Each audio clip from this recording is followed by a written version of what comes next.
Welcome back to another technical deep dive here in the debug zone. Today we're tackling a big question and breaking it down with insights from other users. Hopefully this clears up some misconceptions and helps you get the answer you need. So buckle up, stay a little curious, and let's jump right in.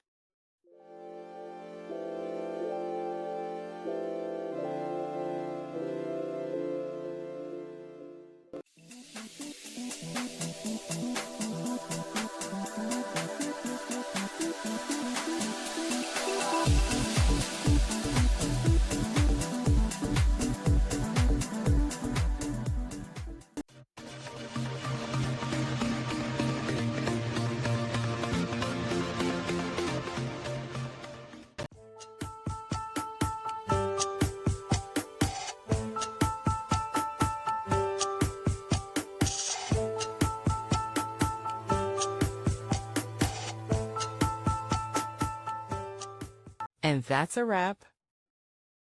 I hope you found the answer you were looking for. If you did, take a second to hit that subscribe button. It really helps out. And let me know in the comments which solution worked best for you.